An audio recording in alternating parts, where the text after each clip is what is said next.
けど久しぶりにバイブス上げてこう嬉しそうできるスイカ Feliz Jueves, everyone, and welcome to week 3 of Eva Month on the Castaway Anime Podcast. I'm Neon Manta.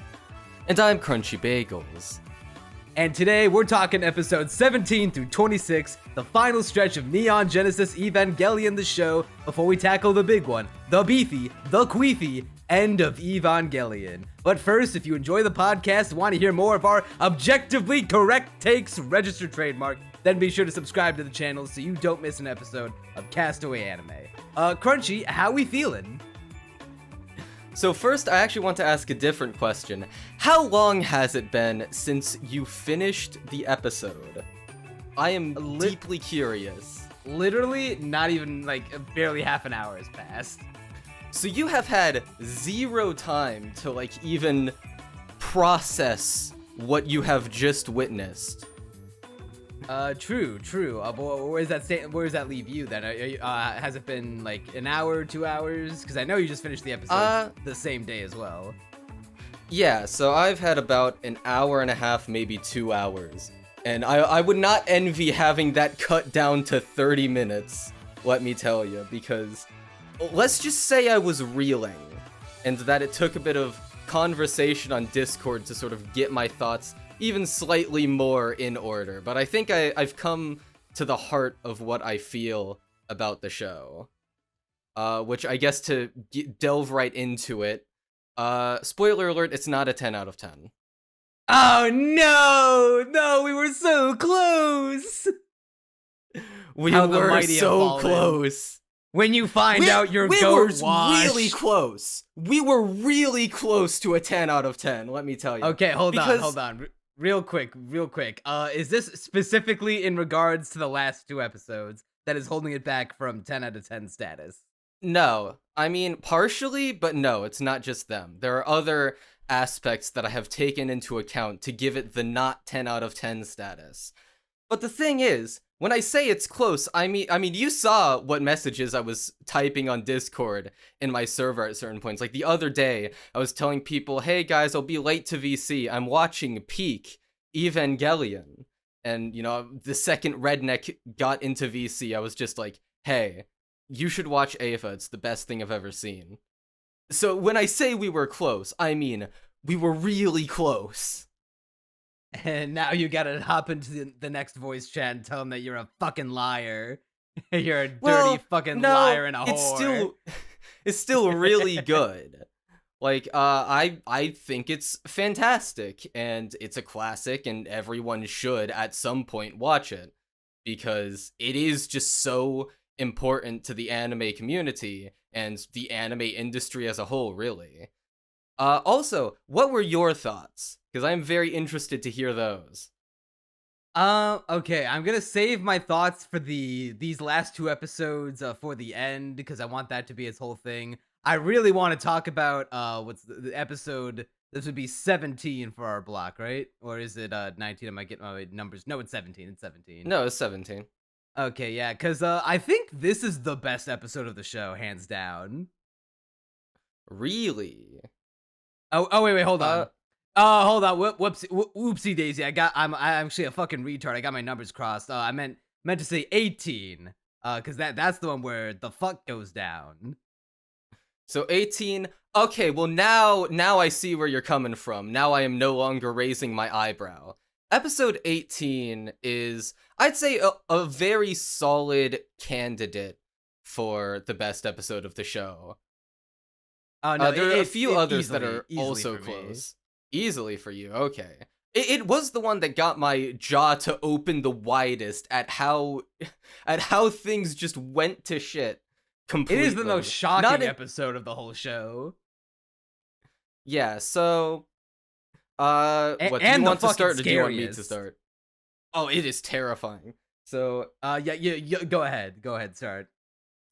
Alright, so the crux of this episode is that an Eva has gone rogue. It has been taken over by an angel. That's I guess the lead-in to the shocking moment. But before that, okay, so Toji, I need to set some scene here. I need to do some scene setting. So Toji's feeling down. Shinji's best friend, buddy old pal Toji. He's not doing too great. And the show, there are two things that made this twist impossible to see coming for me. One was the metatextual knowledge that Kaworu is a character that exists. Because this entire episode, I was like, oh yeah, because there's also an Eva pilot that we haven't met yet, but that we know exists. They're the fourth child. And I was just like, oh, okay, we're about to meet Kaworu. No, we aren't. Spoiler alert. But the second thing is something that is outside the metatext of the show, but is actually within the show that Anno does to fuck with us. Because at the beginning of episode 18, we are shown Toji going to the hospital where his sister is. And so when I saw that scene and saw him looking down, I was like, oh, okay, something happened to his sister. Now, granted, the truth is floated by the camera guy who I can never remember the name of. So Keisuke? there is like a build up to it. Keisuke, yeah. I'll never remember his name. I've given up at this point. I can remember Toji's, I cannot remember Keisuke's. But One of them is more idea- important than the other. True. And so, but Keisuke does float the truth that, you know, what if Toji's the fourth child? What if he's the new kid on the block? That would be crazy, wouldn't it? Right, Shinji? That did get my mind worrying, but I didn't put it together because I was like, oh, well, it has to be Kaworu, right? You know, maybe this is just like, kind of deflecting from that realization, and that it's actually going to be this new guy. No, it's Toji. And this truth is revealed in the most horrifying way possible. Because the entire idea of this episode, right? So the Eva that he is supposed to be piloting goes rogue. And it's shown in such a menacing way, dude. That shot of the Eva silhouetted against the sunset will stick in my mind forever. Like It does Eva's, go insane. There's only one the episode I directing can has think of not where the lost Evas. its poignancy. Oh, for sure. Yeah, there's only one episode I can think of that portrays the Evas in a scarier way than this episode. And so many shots from this are so cool. Like, even just the Eva walking towards the camera. Like, it's not even just that, but there are other ones that we'll get to when the required context is dropped. So, we fight the Eva, but Shinji knows that there's someone in here, you know, and he doesn't want to kill an innocent person because, like, Ayo, it's not his fault the Eva went rogue. It's an angel taking it over. And so he won't fight the Eva. And Shinji's dad is like, well, Ayo, you need to do it. Like, I'm telling you to do it right now. You should do it. I'm ordering you to, blah, blah, and blah. Shinji goes, nuh-uh. He does give him the old, nuh-uh, no, I won't do it. So, they end up using this thing called a dummy plug, which essentially is a manufactured human soul. And I mean, we get way more elaboration on what a dummy plug is later, but for now, it reenacts a human soul in a sense, and so no one actually has to pilot the Eva for it to do stuff. And so, we get the dummy plug, he activates it while Shinji is still in the cockpit. And it just goes to town on this Eva, man. Like, dude, the shot where the river literally runs red with blood. That stuck with me. That goes crazy. The buildings and the streets being painted by the blood every time O2 smashes into O3. Yeah, dude, that half-second it's shot so of crazy. O2 smashing O3's head in, and you can see, like, such a visceral... It's like the most gore in any, in the entire show. Like, we see bits and pieces of, like, the anatomy of the head of the, because, Evas are built around angels. And so, the biomechanical. So when O2 smashes through O3, we see, an eyeball, some teeth, some brain, a shit ton of blood spraying everywhere. But we only linger on that shot for like half a second. It only gives you the flash of the gore to like implant in your head that gore is happening, but not sticking with it for so long that you're like, oh god, it's so gross. And like it adds to the horror. Dude, that shot of like the hand of the Eva sticking upward in the river as blood is dripping down. Dude, it goes crazy.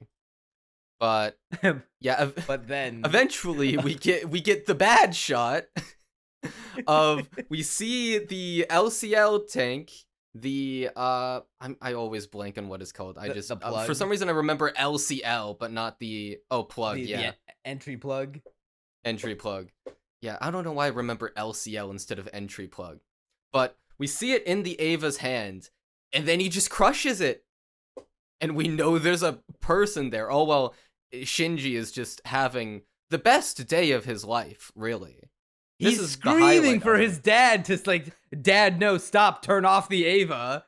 And No, he said, I to thought no those were avail. screams of joy, Neon. I thought he was ecstatic. And then the big reveal at the very end, because he was like, I can't believe it, I killed the guy. And then Misato's like, oh, Shinji, I'm sorry, I never told you who the pilot was, and it was fucking Toji the whole time, and Shinji spirals into madness.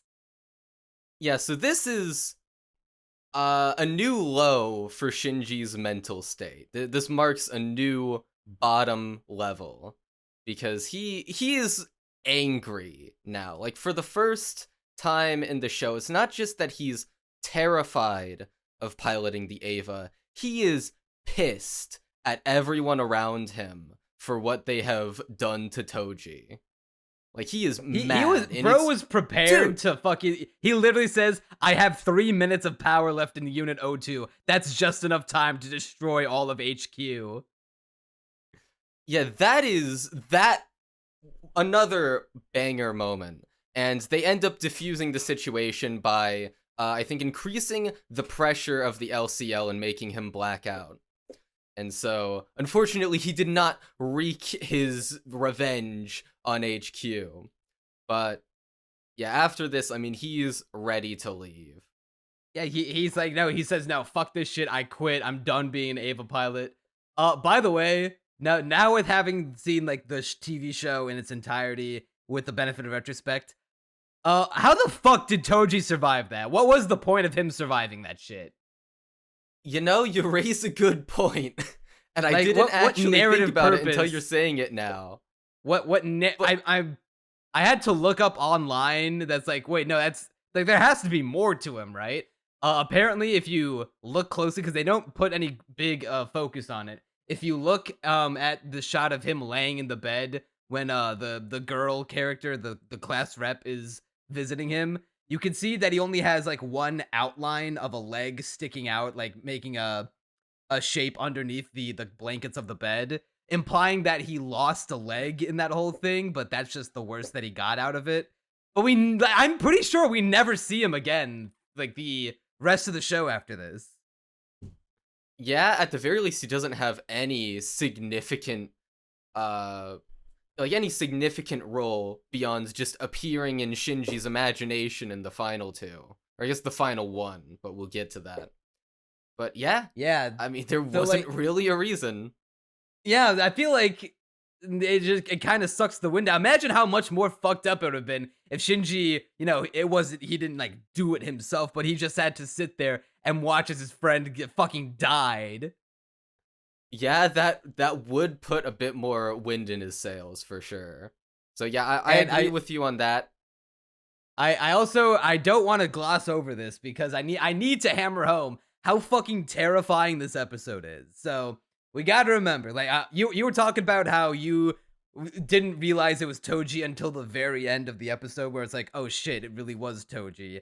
I picked up that it was Toji immediately as soon as he was getting all, wistful, and there were all this talks of, oh, who's the fourth children? We just found out that the fourth children has been picked up. And then all like the teasing with Keisuke being like, oh man, I wish I was the fourth children. Hey, that's weird. I haven't seen Toji around recently. Like, I kind of put 2 and 2 together there.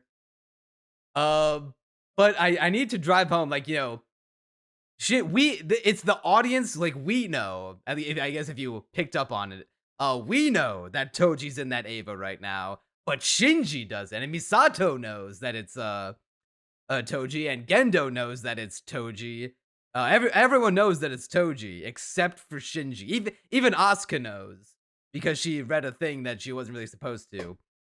And Shinji, he doesn't.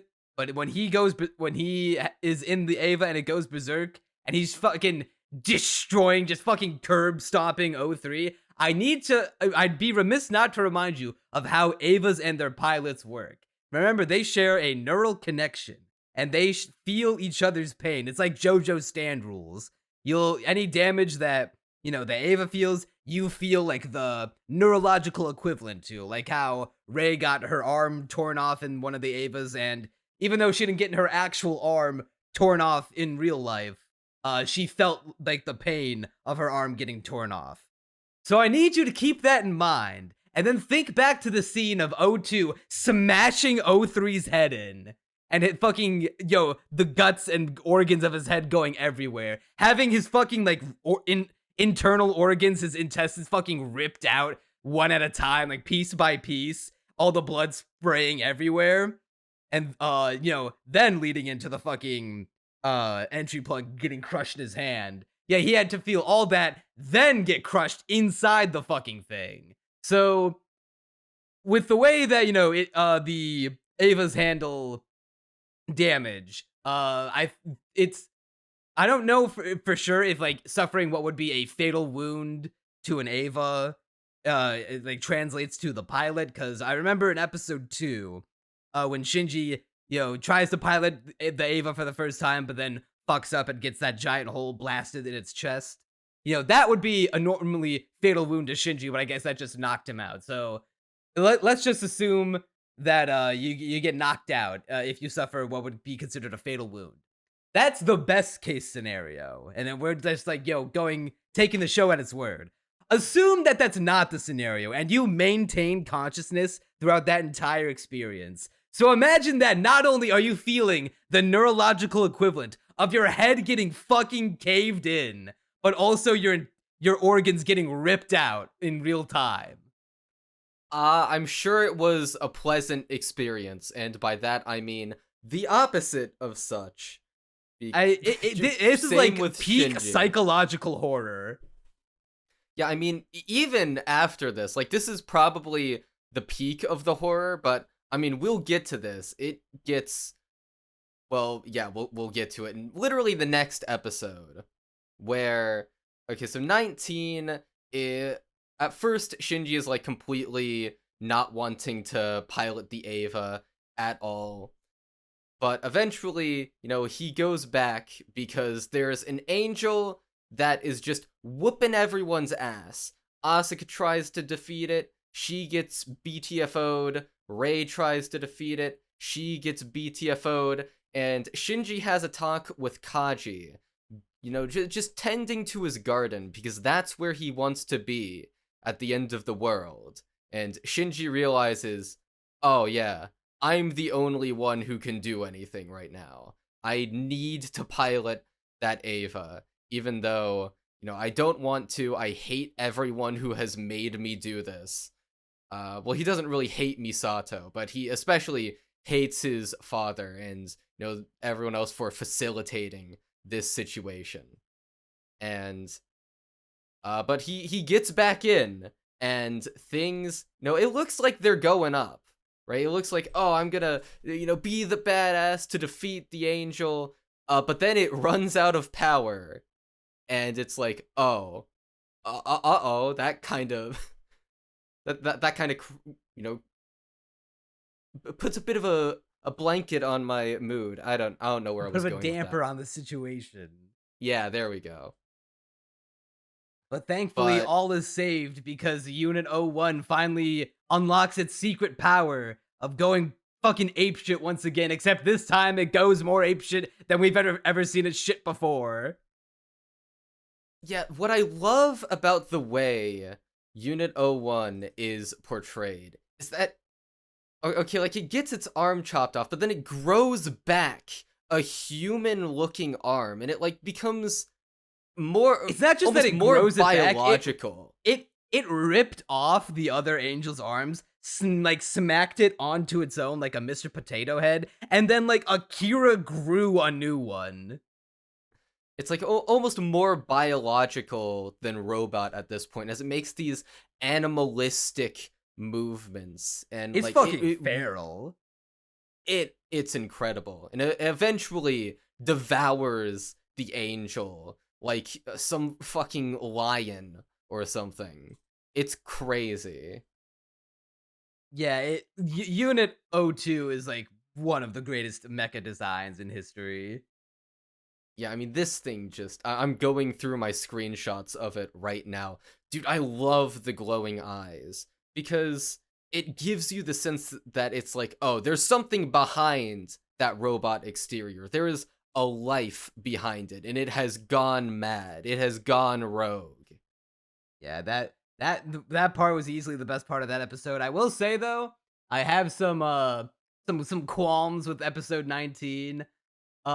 Fuck Ray for the, not just Ray. Fuck like several characters in the show for beating down on Shinji when he wants to quit this time. Like, literally, what the fuck did Shinji do this time? Like, before, I get it. He was like, yo, being a sad boy, and like, Shinji, you're the only one who can do this, and this is what you gotta do. You gotta save the world, Shinji. You can't run away from your problems. You have to bear the burden. And it's like, before, yeah, I get it. He got into a bad situation that like made himself like it put his own life at peril, and he felt like shit because of it, so he wanted to run away. And he needed to, learn that, about self-sacrifice. What the fuck is self-sacrificing about your dad forcing you to watch as you almost kill your friend? So wait, when you say Ray beating down on his feelings, do you mean like the scene in the train? Not like anything she said. Yeah, where she says, "Did you try understanding your father?" I had to write that line down because that fucking I triggered me. Like, but like fuck that. But he just forced Shinji to watch and almost kill his friend, and then drowned him out of his own Eva. Like he authorized, all right, I have no time for childish tantrums. Drowned my son out of his entry plug. Gendo Ikari can fucking burn in hell, dude. Dude, Gendo Ikari has, like, zero sympathy at any point in this, well, entire show, but it's especially pressing in this arc, where, Shinji is going through, like, the worst time of his life, and he's just like, you disappoint me, son. Like, when he wants to stop piloting the Eva, he's evil, dude. He's the worst. A heartless bastard. And, it wasn't just Ray, beating down on Shinji like that. Fucking Keisuke is like disappointed in Shinji for running away, being like, oh man, if only like I could be an Eva pilot. Like, I've always dreamed of being an Eva pilot, and you are an Eva pilot, Shinji, and you're just gonna run away, you're just gonna quit? Motherfucker, what do you know? You've seen him be an Eva pilot before. You don't know what he did to Toji. Well, I don't even necessarily mind the Keisuke bit, because I understand his perspective, and I understand the idea being communicated that it is the heroic thing to do at the end of the thing, or at the end of the day, rather. But it's also, like, psychological horror beyond human comprehension. Was it ever explained in the show proper why it had to be children to pilot the Evas? Or is that something we're gonna have to wait for End of Evangelion to tell us? I'm not even sure if it's ever explained. Although that doesn't necessarily bother me. I just kind of see it as the narrative excuse to have it be children specifically. And, I guess I don't mind. Sort of gets away with murder by having it only be a very select few children as well. I don't mind that, if we have to live in a world where the mechanic is these mechs can only be piloted by children. I just would like, an explanation. Otherwise, if there's no explanation, why the fuck are we putting children in this thing when we can have actually like human trained and tested pilots, or like more adult ones? I mean, it doesn't bother me too much. I feel like there's, at least for me, certainly bigger issues that we'll get to. Yeah, well, yeah, I feel like having watched all of the TV show of Evangelion now, it does call into the memory of watching Darling in the Franxx, and now it was not unlike my thoughts about Chainsaw Man. Thinking back on it and being like, oh wow, they pulled like so much shit from Evangelion, but at least Frank's the show, it had an explanation as to why it had to be children. Well, I've never Um, seen Frank's and only have heard negative things about it, so I'm not exactly Uh, tempted to watch it. it's mid and the ending sucks. Well, there you go. That's what everyone else Uh, says about it. Yeah. So, and yeah, one more thing about episode 19 that I had to take note of because I thought it was so fucking stupid. When Shinji and Kaji are having that talk outside at Kaji's little watermelon patch that he's growing, and they're like watching the Evas fight the angel from a distance because they can see it. When Rei does her big fucking the kamikaze against the AT field and creates this big ass explosion, how the fuck were Shinji and Kaji completely unharmed, unfazed by it when they were like within like close of enough distance to see the Evas and the angel fighting? Okay, I'm trying to get back to the cut you're talking about because I do remember it, but I want to see like how close they are now that you've brought this up. So yeah, it goes Like, off. it's not like huge. it's not like they're dots in the okay, distance. it's close they're enough looking that up. It is. There's a brief cut of the red. Like the entire scene goes red and flashy, and then there's like wind whipping by Shinji. Yeah, but that's it. They're that close, and the only thing they feel from the explosion is wind. Are you shitting me? See, I get where you're coming from. It's enough but to me, change the color palette, but not enough to send them flying backwards. But this is also something that I feel like the show has done before. Like in episode 8, this is one I didn't mention in the podcast itself. But I was like, how? Okay, these Evas are heavy as fuck. How are they not, or at least presumably heavy as fuck? Like, wouldn't they sink the ships? Like, you can come up with explanations, but I had that in the back of my mind. The entire Ships are fight designed scene. to be like very, very buoyant, and with every step they were fucking up those ships. So Yeah, that which also I can buy. put even more into question how they weren't sinking to me. But different strokes. Well, the for ships different are folks, I designed to be guess. incredibly buoyant and support a lot of weight. Yeah, but not necessarily. Well, whatever. This is a past episode. We don't need to necessarily debate this. But Yeah, but like this is the only time where it's like the way that they've staged this action and like the physics behind it, and like the real world implications got me questioning because I feel like it's the only time, so that's why it sticks out to me. But it was enough. It was noticeable enough for me that I had to point it out. actually, what I'm going to give you to your credit is that in the very first episode, when Misato sees like a bomb go off in the distance, that seemed further away than what this was. And yet it was it like still this huge flipped their ordeal car where they needed over. to get down and flip the car over. So And yet within they're the show's much own closer internal in logic, this you are episode. vindicated here now that I think about it. Yeah, and that's why Hideaki Anno is a 0 out of 10 hack, and Evangelion fucking sucks. The show See you in is the next bad episode. now. See you next time on Cinema Sins. Yeah, no, kill me if we ever get like that. Alright, so what discussion topic did you want to do next? Are we just going at this episodically at this point? I feel like for this block in particular, we have to. I know we try to stray away from that format, but I feel like with the how dense this block of episodes is, I feel like we have no choice.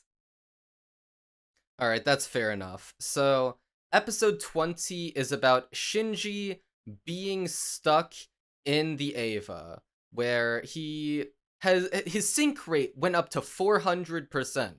And because of this, he is fused with the monster within the Eva. Well, the replica of the angel, rather, not just a monster.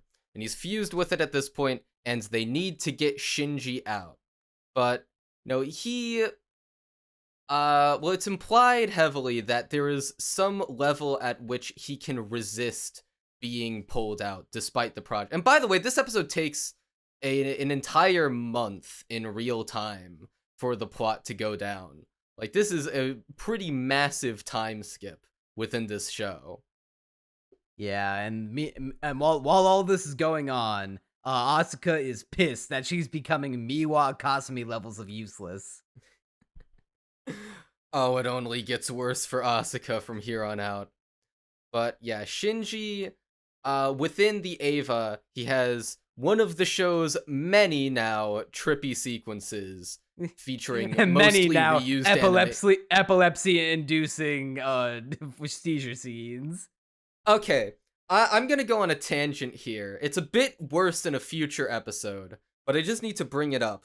I feel like one of the worst things you could say about the visuals in this show is that some cuts are painful to look at.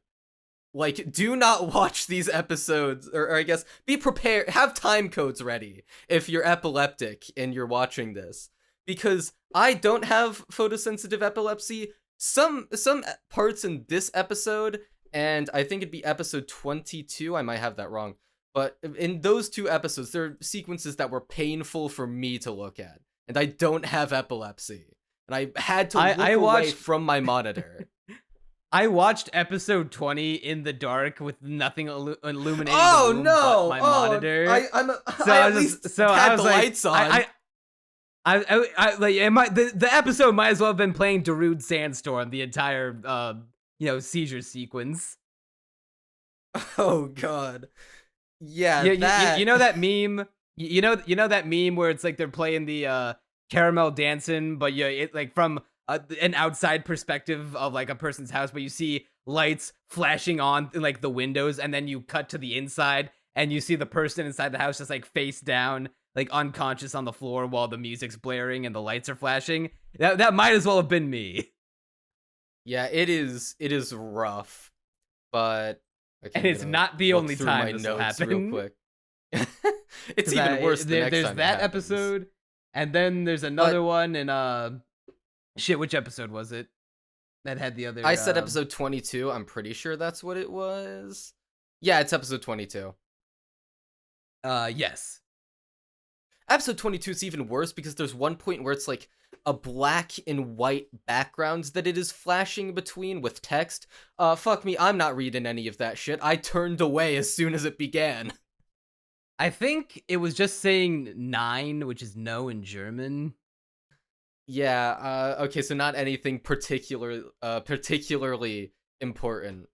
But yeah, why did they make it that fast? I mean, on the one hand, you could say it's meant to be unpleasant, but on the other hand, there are levels to this.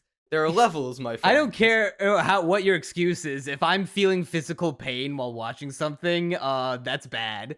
That's our really hot bad. take of the year. Yeah, I'm sorry, guy. Hot take. The Virtual Boy is bad because it makes my eyes hurt to play it.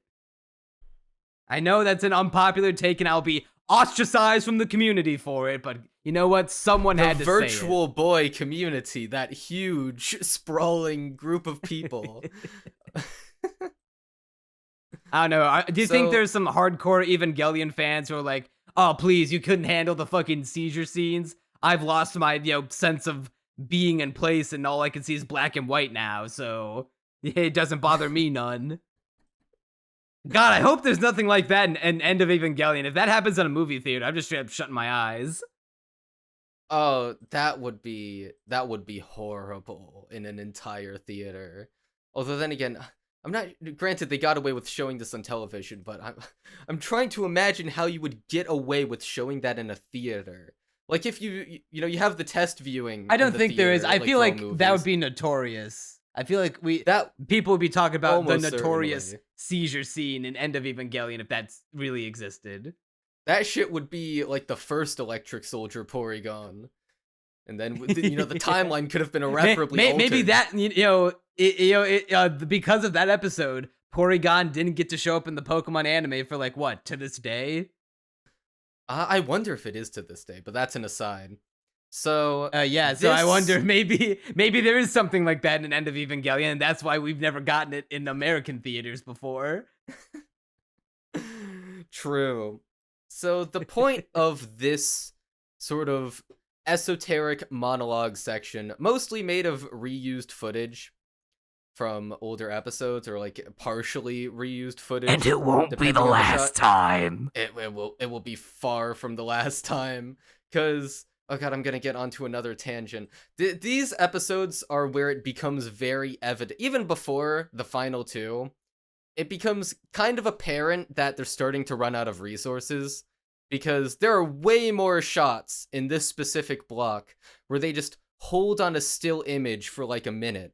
Like I'm shocked it's the Yeah. elevator scene that is so notorious, when I'm like, there was at least a scene, maybe not to the point where there's like literal silence, but there's at least a shot in every episode where they hold it for way too long, and it's like, oh, this is getting kind of boring from a visual perspective. Even if the shot they're using is interesting, it's like, okay, well, you're holding on it for an entire minute. Probably, I didn't time any of them, but there's probably at least one that's upwards of a minute. You know, the Mona Lisa is a beautiful painting, but when I go to see a painting, I expect it to be a still image. You know, I'm not expecting it to move. When I'm watching a TV show, I expect things to be moving and not be looking at a still image for a minute. Yeah. But And you know, if you're gonna subject us to that, then at least, you know, give us some dialogue. But they don't even do that. oh well, in a lot of them they do have dialogue. In the elevator But scene, oh yeah, I guess that's true. But, they like, do not. Yeah, the elevator scene, the you know, we're jumping ahead a little bit. The scene of the Unit 01 grasping Kawaru, and there's just straight up Oh, just that you one, yeah. You gaily reminded me staring of at it. each other for a minute. God, can't believe Kawaru invented homosexuality in 1996. I think it came out. I think so. That or 97. Either way, what an icon. I wish he Can't believe there were stayed no around gay for longer people than one until Kawaru. episode. Oh god, we're gonna get to that, because that We'll we're get gonna get to that. We'll get to it when we get to it.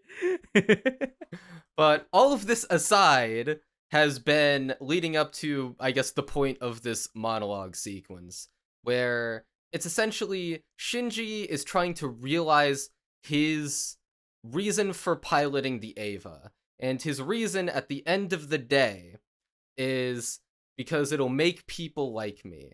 I am doing it because they will praise me for doing so. That is going to be my reason that keeps me going in the morning. Which is obviously a very flawed reason to pilot the Eva.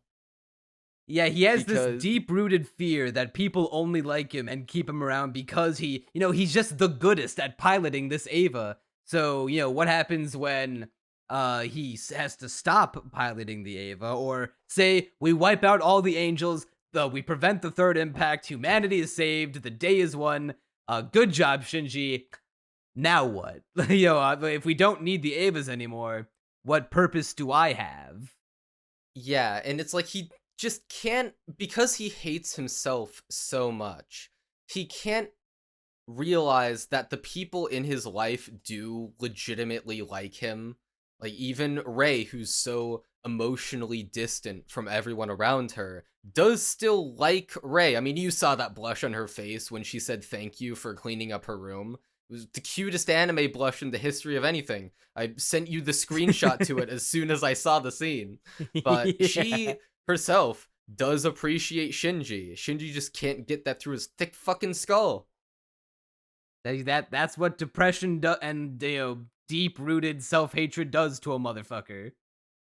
Yeah, and we'll definitely see more of that as we continue. Especially in the last two episodes where we get our resolution. But we're building up to that. Yeah, we can't skip over the important scenes, like how Misato goes to bang Kaji the millisecond, the nanosecond that Shinji is confirmed to be safe. Legendary scene. Beautiful. It was the most narratively relevant part of the entire show, frankly. Without that scene, I think Eva just wouldn't be good. when Anno implied that Misato was, you know, almost getting something shoved up her butt by Kaji, I stood up and clapped. I remember the exact line you're talking about. But then it turns out that sex scene was more narratively important than we realized, because apparently in what my dumbass thought was a birth control pill, it was actually, some kind of like secret data chip inside of it, like a container or capsule or something that contained the secrets of Nerve, and even greater than Nerve, Seal, the group behind Nerve. Yeah, so that leads us into episode 21, which it's the first episode to not start directly with the OP, which I noted immediately. It was like, oh my god, this is crazy. Eva has been revolutionized. But is that right? Yeah, I mean, it has the OP in it, it just doesn't start with it first thing. Yeah, maybe I was like, because I was marathoning all of them, and my brain was just so like locked in into, oh boy, it's time to listen to Cruel Angel's Thesis for the nth time today, because will never get old, because that is a god tier OP. It's a classic I guess for a reason. Yeah, and so maybe my brain was just like, oh wait, it didn't happen at the very beginning. Okay. Well, that happened with my brain for sure. But this episode is a backstory episode for a lot of different characters. We get stuff about Misato, but mostly about Gendo fans of and... Evangelion. If you were sitting in your chairs clamoring, clawing at your chairs, being like, "Oh man, where is the Professor Fuyutsuki backstory? I'm dying to know." Your prayers have been answered. Dog, I couldn't have even told you his fucking name. Yeah. I did kind of throw up an eyebrow, being like, really? We're getting like this character? Like, I thought he was just, military assistant man. I thought he was the SME to Gendo's Captain Hook. Yeah, but we do end up getting a lot of general backstory about the characters, like how Misato was silent for 2 years, which I found interesting and screenshotted every second of, because I just like Misato. But it's mostly about Gendo and Yui, who is Shinji's mom, and about their past. And so let me actually get up my notes for this episode. Yeah, so for this one, we find out that Yui Ikari, and this is interesting. I didn't take note of this. That how it's traditional for the woman to take the man's surname upon marriage, but Gendo did the opposite. He took Yui's last name and went on to become Gendo Ikari as opposed to Gendo Rokubungi, and then passed along that name to their son. And also important to note, at the end of what was it, episode 19, was it 19 or was it 18? I'm trying to find the note. Oh wait, no. It was the very previous episode 20, where Shinji, while he's merged with the Eva, has a vision of his mom and his father, where he goes, "All right, we'll call him Shinji if our baby's a boy, and Rei if she's a girl." Wow, I wonder what that could be leading to. AKA his love of Rei far more than Shinji and treating her like a daughter. So, this episode, it shows us that Gendo, it's basically saying Gendo knows a lot more about what's up than we may have. Well, we knew he knew what was up, but we're getting more information as to what is up and how much he does know, where they're following the Dead Sea Scrolls, they've been following, rather, and he's trying to bring about the Human Instrumentality Project, which is, and I screenshotted this shot because it was so clever, where with there's the silhouette, like the shadow of the bars in the window, and Gendo's shadow behind him, symbolizing a cross, as he talks about the Human Instrumentality Project and bringing about, this vision of the future, having to do with God. Crosses. Anno and his obsession with crosses, yes. Don't get me wrong, it is raw as fuck when an Evangelion is literally airlifted in on a crucifix. Yeah, it's a meme, but I do think it is cool looking imagery, specifically for this shot, because the human instrumentality project and all that is wholly in nature having. Well, I was never actually entirely clear on what the religious aspect of the human instrumentality project was exactly. We do get an explanation later on, but it is also very hard to parse and figure out exactly what is being talked about. But I guess we'll get into that later because it's in a future episode. Yeah, I'll just say this for now before we veer off on too much of a tangent. It is noteworthy to point out that Anno, when asked if there was any deep significant meaning to putting all of like this Christian mythos and iconography into the show, he was just like, I thought it looked cool. To be And that's fair, it. I get where he's coming from, but that also, Yeah, like, knowing that anecdote also kind of explains why certain parts behind it are, well, we'll get to it. We'll get to it. Yeah, and like I half believe him because like when I'm thinking of writing my own stories and I see something cool and my or like think of something cool in history or like in man-made that has happened before, I'm like, ooh, I really like that. I'm gonna incorporate that into my story, and I'll think about how it can tie into themes and whatnot later. Like that I can understand, but I don't believe him when he says that, oh, I just think it's cool. Because I feel like you don't just, when you're crafting a story like this, you don't just, pull shit out of thin air. I feel like that there is some underlying relation to all of this. And I'll just say this about the Human Instrumentality Project real quick before we dive into it later.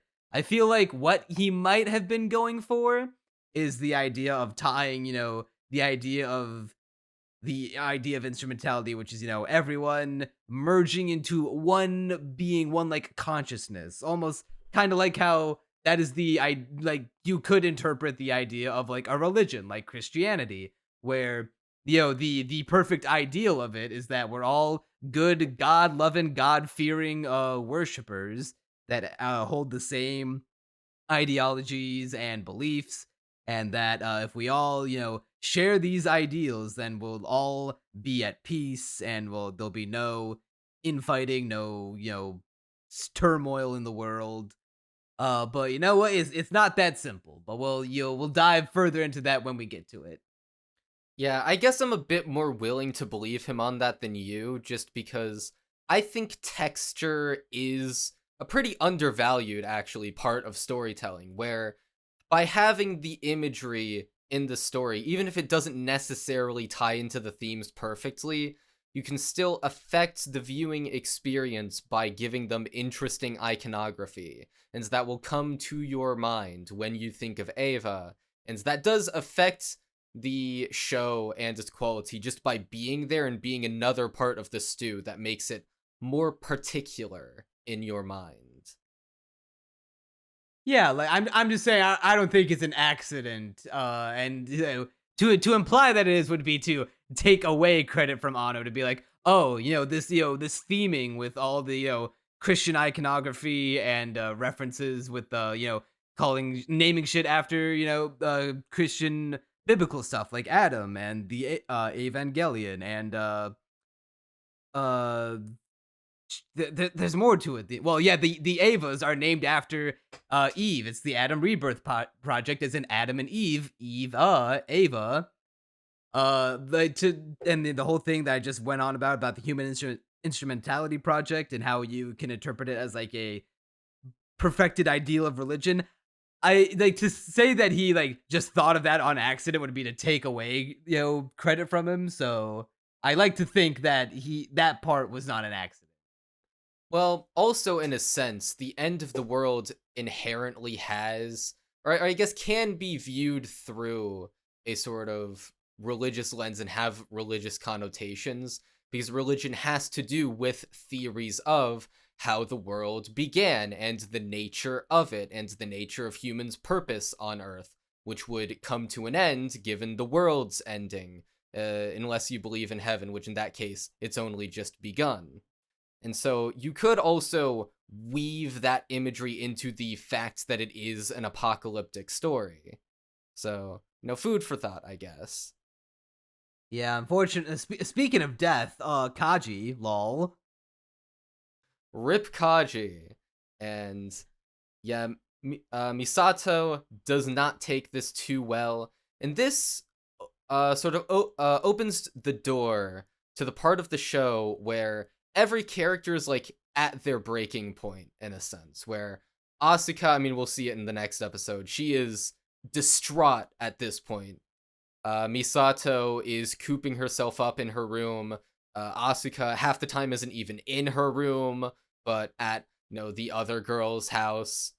And Yeah, Shinji, I have in my notes. Asuka has entered her neat arc. Local bagels popping off.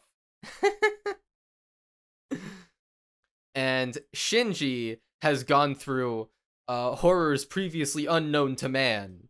So yeah, it's not looking good for everyone. Yeah, we can't. We'd be remiss not to mention, Asuka's legendary seizure-inducing mind rape. Yeah, so episode 22.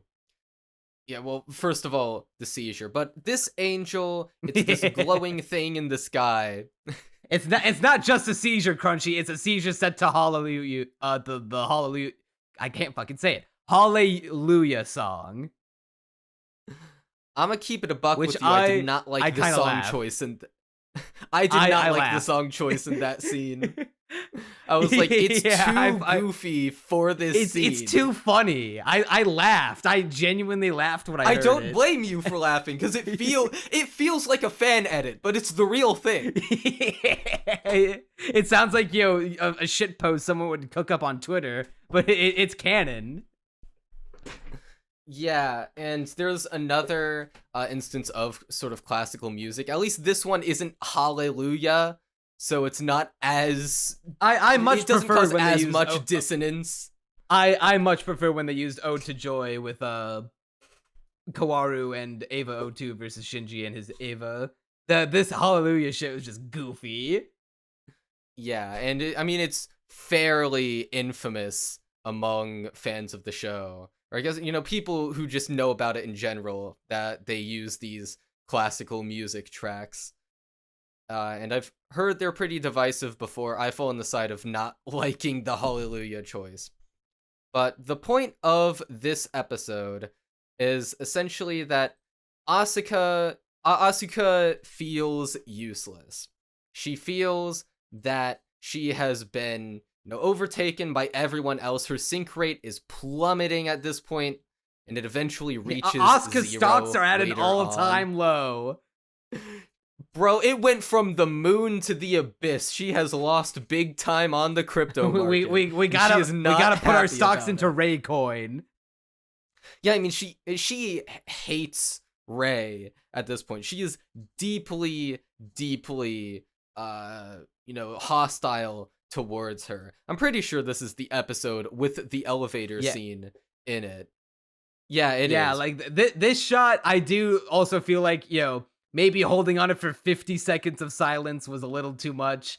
I feel like 30 or maybe even just 20 would have been just fine, because I get what they were going for. I get that it's just like, there's a lot of tension. We let us stew in the bitterness that Asuka has for Rei and the indifference Rei has towards Asuka. Well, like also, this scene has sort of been ruined for me, because when the second I saw that, the only thing that came to mind was, "You have Uno, you fucking dick." Yeah. I just think of the Kailari art of I forget which one of them is the one that was eating Taco Bell at the time. I think it might have been Rei. I don't think I've seen that one, actually. Yeah, and Asuka's just very disgusted because she had to stay in that elevator with the Taco Bell aftermath. Classic Kylary. Of course. Yeah, I always forget to check up on their art. But yeah, so Asuka, no, she eventually, is fighting the angel, and she hates that she has been saved by Rei. Like they sicked Rei on the angel, and she took it out by chucking the lance of Longinus at it. And she was none too pleased about that, saying that she'd rather die than be saved by Rei. So clearly not in a good mental state at this point in time. Yeah, and And sadly, she's just saying, like, this I is where hate Asuka. everyone. This is where Asuka just fucking starts to eat ass for the rest of the show, and it does not do anything cool again. But see, I also think this is her character at its most interesting. I don't necessarily think it wrapped up her arc in the most interesting way, but I think It definitely actual didn't. But we'll get to conflict- that.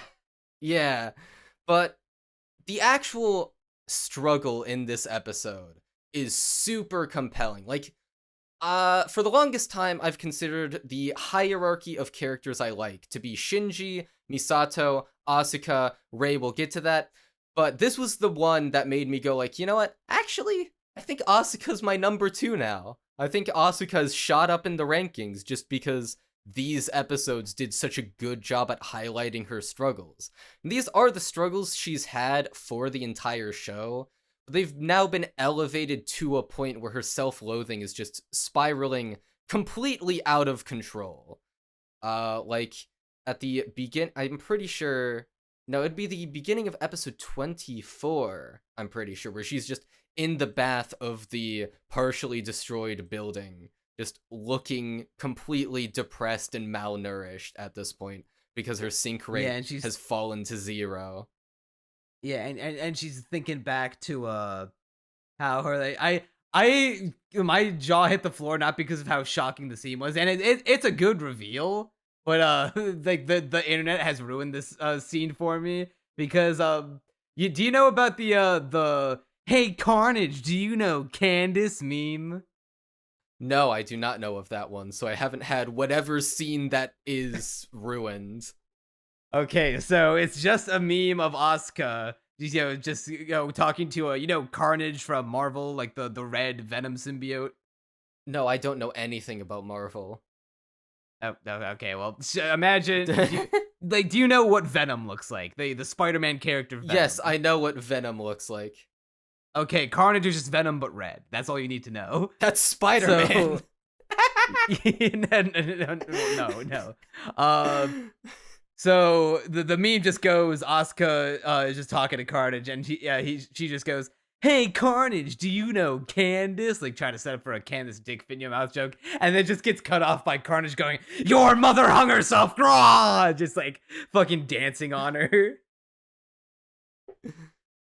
Yeah. And then when I found out that Asuka's mother actually canonically hung herself, I was just like, "Holy shit! I thought it was a joke. No, it's canon." Yeah, so this episode also goes into the backstory of Asuka's mom. Spoiler alert, not very pretty, because it's shown that, well, at a certain point, her mom just lost all contact with reality, went completely insane. But it's also implied that even before then, she saw her entire family dynamic almost like a game of dolls. And then when she loses it, she literally starts speaking to a doll. Yeah, there is that, but then like what brought it about was that she was part of the Eva experiments, and at one point, one experiment fucked up her psyche so bad that it just broke her brain and made her think that her doll was the real Asuka, and Asuka was like the real Asuka was not her actual daughter, and she like treated her as like not existent. Like that one shot of her taking care of the doll in her hospital bed and being like, "Hey, don't act too picky about what you're gonna eat, little doll girl, or else you're gonna make that girl who's staring at us very jealous." Like that's just destroying Asuka's sense of attachment and self-worth. And then you compound that with the bit which is like, hey mom, guess what? I got chosen to become an Eva pilot. I'm gonna, do good for the world. Will you love me now? And then as she goes to tell her, she finds out that her mom did in fact hang herself. But then it's implied, she says that she hung herself with a smile on her face. Like when she found her corpse, her corpse was smiling. And then she was like, oh, she is happy to be gone, happy to be without me. And then that's when Asuka's like, you know what? Fuck everyone. I'm not living for anyone else. I'm living for only me because I got my heart broken. I got the hedgehog dilemma straight into my fucking pussy. So no more. I'm only living for myself. The world could go fuck itself. But then as the show goes on, we learn that she is just as much of a lonely cuck as Shinji. Yeah, she is a much weaker person than she wants to let on. And that's sort of her dilemma, where she hates that aspect of herself. And she also has her own sort of esoteric, deep in her feels, sort of mind, sequence thing, where she's like trying to convince her younger self that, I'm not lonely. I only live for myself. I'm fine being me. And our younger self just says, you liar. And there's also the sequence that plays 5 times in a row that I am shocked is not as infamous as the elevator scene, where she's like, I'm sorry, you Asuka. And mind you, this is like almost exclusively recap footage, where it's like, Chansu, and then it cuts to her flashing her tits at Kaji, saying, "Oh, I'm grown up. You can do whatever you want to me." And it just plays that five times in a row, and she says, "That's not me," each time, and we have to get it beaten into our heads 5 times that no, I'm not like this. That's not me at all. But it's like, no, it is you. This is recap footage. 5 times. Yeah, they were running out of resources, all right. Well, how could you tell? If, the things like this happen, you make. I guess this is the price to pay when so much of the show beforehand looks like, the best animes ever look like for the time. Yeah, but like at least with the one in the Shinji flashback where it's like showing each of the girls sequentially and then all at once, say, I want to be one with your body and soul, Shinji. It's like at least it's a different girl each time, and that one felt a lot more, I guess, psychologically stimulating to me because it has to do with how he views all the women in his life. And how he wants to fuck them. Yeah, where I mean, very clearly, and that was at least stimulating to me because it wasn't the same thing each time. This is literally the same thing each time. You could have gotten it after the first. There was nothing more to be explored after the first repetition. Yeah, there's these we said it before, but these last few episodes are very, very dense. A lot of things going on, and I'd hate to let the podcast, go on for 2 hours because we could if we didn't stop ourselves. But I feel like for the interest of time, let's just quickly go over some of the things that happened that were pretty important, but or I guess noteworthy, but I guess not too important in the grand scheme of things. Like the whole backstory with Ritsuko's mom got a backstory. Dr. Akagi, who it turns out did it was part of the Atom Rebirth project with the Evas, and they had a posthumous affair after Yui died. So yeah, that was the thing. And then we would find out later that Ritsuko would have sex with Gendo as well. So what kind of player? What kind of complex do you call that? We were trying to find out an Electra complex yesterday. Not yesterday, last week. So what kind of complex do you call this one, where you fuck the guy that fucked your mom in an affair? There has to be a term someone has coined at one point for that. But if it exists, I do not know what it is called. Yeah, comments, let us know about that one. And Yeah. things So were all much of going this well. show could just be avoided by, the characters not Therapy. simping. And Yeah. therapy, but Yeah. the message of Eva is don't simp and don't goon. This is very clearly what Anno had in mind. Stay locked in. Do not forget the grind. You must do the grind set. Do not get distracted by simping. Ava's Yeah, the original anti-OnlyFans show. You know what I'm sure. happens He to predicted simps? all of this. You know what happens to simps? You end up strangling a little girl to death and then throwing yourself off a ledge. Well, it's not even just throwing herself off a ledge. Like, there was blood all over that. There was something went on there. We never get a concrete explanation, but something crazy went on there because the walls. I mean, were it was a covered with pretty blood. high place she fell from. All right, hold on. I need to get the exact screenshot because I got the impression that it couldn't have been just jump. Oh wait, hold on. Was that the floor? Yeah, that was for the some reason I floor. thought it was the wall. No, that was Okay, that was well, the that was floor. just me being silly. Okay. Yeah, never mind. I'm silly. You thought she fell and gravity went sideways? No, I was not under that impression. Why did you think that was a wall? There are characters standing like top-down perspective on the floor, standing over the blood. Well, I'm looking she at the shot poured right now, everywhere. so I can assure you that much isn't true that I can see. I could have sworn I saw some guys, standing around like when they're cleaning up after. I'm looking at the with the shot outline itself. The I outline see of her the- body. Well, I see the outline of her body. Okay, and with all the blood everywhere, am I gaslighting myself? I could have sworn I saw like a couple medical workers or something standing over. No, I where, think that you're happened. gaslighting yourself because I only see the outline of the body. the Well, you blood know what? everywhere. You gotta understand. I just watched the ending of the TV show of Neon Genesis Evangelion, so I'm having a hard time grasping what is real and what is fake. That is an appropriate reaction to have at the very end of Evangelion. So yeah, that whole thing aside, she immediately committed suicide after killing a child because she in that moment was like, oh well, we're all disposable, and that has like multiple layers of meaning to it. Where Rei is a clone. And she can be cloned seemingly indefinitely, as we see later. And we're told by one of the Reis that this is the third Rei that after, because the second one kamikazed herself, but for real this time, to save Shinji from an angel.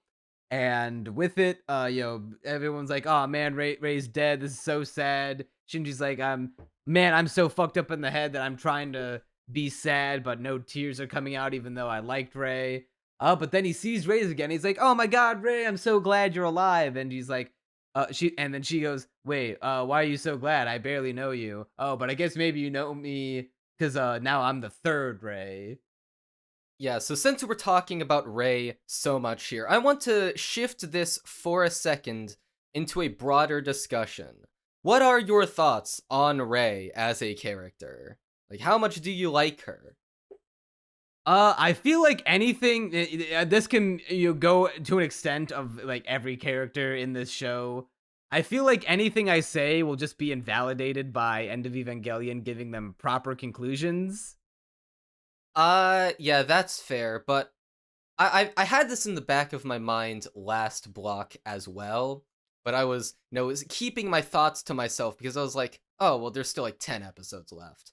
But I've always found Rei, well, not always, because in the first block of episodes, obviously she was just being introduced, so I didn't have, time to have this thought. But for the past 2 block of episodes, I've kind of been thinking, Rei's like my least favorite of all the main characters by a mile, where I think all the other ones have way more interesting stuff going on, and their struggles are shown in a whole bunch of depth, and they're like, depressed out of their mind and whatnot. Whereas with Rei, there are, near the end, small tinges of being like, oh, she is lonely, which you could, sort of grasp, to be fair, fairly simply. But it's not, like, nearly as captivating, I guess, as the drama behind Asuka and Misato and Shinji to me. I like the idea that they tackled towards the end of the series where this Rei is like having memories of the past Rei that just died and is like trying to be, and then they coming to terms like, oh man, maybe like am I more human than I am led to believe, because I'm Rei Ayanami. I'm just a clone person. I'm not a real girl. I'm not a real little boy. But it's this idea that she is, forming a connection with people and with people like Shinji, and being like, huh, this whole time I thought my existence was bullshit because it could end at any time because I was, I wasn't born, I was made.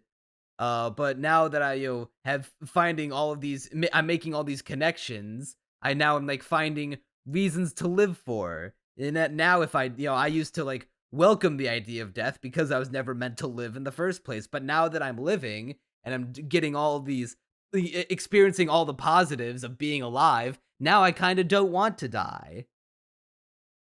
But see, and this works into what you're saying about how this could be invalidated by the End of Evangelion once we watch that. But those are all like I think pretty much everything you said about her was present in episode 25, where I feel like we just needed a Rei episode. I think we needed something like what we got with Asuka near the very end of the show, but for Rei. Crunchy, we got 3 Rei episodes. 3 Rei episodes. Yeah, we got Rei 1, Rei 2, and Rei 3. True. Okay, there we took me a second. That's all you need. But yeah, like I feel like we could have delved way deeper into her psychological issues and just really just get into the meat and potatoes of her character and be like, hey, Rei is like actually super interesting, and just as much so as the other characters. And here's like the Rei thesis statement of what her issues are prior to the final 2 episodes, instead of right there. I feel like as soon as Ritsuko destroyed all the Reis of the dummy system, I feel like that's when the show starts like cranking it into, foot on the gas pedal, being like, we gotta end this show now, go, go, go, go, and being like, because imagine how fucking awesome it would be if Rei saw her other clones and like fully came to terms with, oh god, I knew already that I was a artificial being, but now this is like really putting it into perspective and hammering it home that my existence, ultimately objectively does not matter because I'm looking at literally infinite number of clones that can take my place. But then if my existence objectively does not matter, how come I'm feeling all of these feelings and crying these tears? Yeah, I feel like that would have been very cool to explore an avenue like that. But now that we're staring down the barrel of the final few episodes, we got to start, getting things along. Yeah, like the idea of Rei's character and like the ideas it brings up about her are more interesting to me than the execution of her character. And that saddens me a little bit on the inside. And hopefully that gets rectified in End of Evangelion, which is supposed to be this stretch of episodes, these ideas, but peak. So, now we're on to episode 24, which is, shockingly, the introduction of a new character, who, from what I had been told, from my knowledge of the series going into this, I thought he'd be like kind of a big deal, like a recurring side character for like the last third of the show. Because I always assumed he came in late, but I assumed he had a presence beyond a single episode? Yeah? Alright, I'm gonna keep it a buck with you. I'm not sure how controversial of a take this is. I think episode 24 of Eva is the worst episode of the show. Like, actually. I wouldn't say it's the worst, because I like the idea of Kaworu and what they do with him. I like the idea of him too, but it's so botched. Oh yeah, no, it's botched to fuck. Like, one episode, what the fuck were they thinking? Yeah, so Kawaru is essentially okay, first of all, it is so hard to get into the idea of Shinji like having a crush on this guy, or like even I caring don't. about him. The crush thing, I guess is I'm not too big on. I don't buy into that much. I think what's going on here is that Shinji is he's letting his guard down around Kawaru because Kawaru is the first person in his fucking life to just be openly kind to Shinji by default with no ulterior motive. He just also happens to be gay as fuck, but that's besides the point. Like, Shinji goes over to sleep over at Kawaru's place, and he openly invites Shinji to communicate. He's like, "Hey Shinji, what do you want to talk about?" Like, I'm pretty sure no one else in the show, not even Misato, has been like, "Hey Shinji, what do you want to do? What do you feel like talking about, bud?" So see, I get that angle of the character. And because Shinji's never had a person like that in his life, he's like, "Oh my god, like is this kindness from like a person I've never met before?" Just like he of course he doesn't know how to respond. He's getting like what's the word I'm looking for? Like, no strings attached, positive reinforcement for the first time in his life. So see, the issue And with also, mind you, it go also ahead. has nothing to do with him piloting an Eva. Yeah, so see, I get what you're saying, and I understand it. And I always assumed that he didn't actually have a crush on Kawaru, like, going into the show. The issue is, there's like what you just described there could have been like 4 episodes of decompressing Shinji's relationship with this man. And when you expedite it to the degree that the show does, and just see, oh yeah, he has a blush, like this rabid blush on his face every time that Kawaru is in his sight. It's like, yeah, I cognitively understand what the explanation behind it is, but it kind of just feels, I don't know, just seeing the blush every time, it's like, I don't know. It feels off in every regard, in the sense that because it's so expedited, there's no time for these feelings to last or have any impact. These characters do not have a relationship. Like, they begin to, they do not really have much of one by the time it's time to kill Kawaru off. And that's the issue. I agree, and I especially agree with the bit you were going on about not being able to leave as much of a lasting impact. I'm not gonna lie, I don't know what Kawaru is. I know he's an angel, but like, what does that entail? I Like, guess why was he so significant, and why was he talking every time he looked at Rei, who showed up for some reason? Why was he like, "Oh, you're just like me for real"? So And what was he I also thought it'd created be in a lab? that was my assumption, because Rei and him both have red eyes, which is an unnatural eye color. So it's just like, okay, they're both like lab created, and it's said that Seal sicked Kawaru on them somehow, just shipped him over and did it in order to expedite the process. So what I think happened was that Seal manufactured an angel, maybe?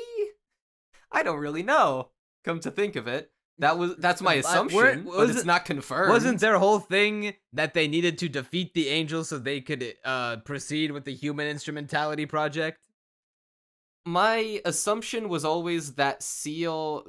Okay, so for this episode, because the relationship between Seal and Gendo has degraded so far at this point, and they don't trust him at all, and they also just want all of this over with and don't want to give Gendo time to scheme anymore. They're just like, okay, we'll send you the last angel. Scheme for what? Like, do they not want the same thing? Well, Gendo wants... okay, so I'm pretty sure Seal doesn't want anything... Well, hold on. I feel like they've mentioned the human instrumentality project before, though.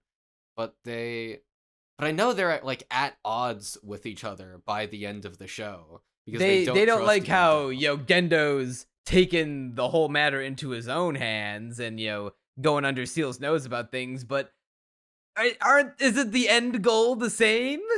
Or do the means not justify the ends here? I'm not entirely sure. Because I assume maybe we're having assume this. something about Gendo's final vision doesn't line up with theirs. I'm not entirely clear on the details, but I also could totally just be forgetting something. Because these episodes are it wouldn't be hard considering how much stuff, how much content is in these episodes, but I feel like that speaks to the confusion and the out of place priorities here. Okay, I want to just pull us back a bit to really think about the bigger picture of this show and its pacing. Because I feel like the final few episodes of this show, like episodes 23 is really when I really began to feel it. Episode 24 was like the breaking point. And then episode 25 and 26 are obviously their own thing. But it feels like these 4 episodes should have been decompressed into, like, I don't know, twice as many. Yeah. I mean, I would have gladly taken, at the very least, we needed 3 episodes with Kaworu. I feel like 3 would have been plenty. Absolutely. Because as it stands, like, you introduce him, and then by the time you, like, even begin to understand his deal, it's like, oh, he's already dead. I still don't understand his deal. What is he? Well, see, another issue with this is that Shinji. Okay, so this is supposed to be yet another moment in Shinji's character arc, where it's another moment of trauma that puts him down under yet again. Because we've had a bunch of those. The issue is because he's not been a thing in the show, like at all, until I don't know, like 10 minutes ago.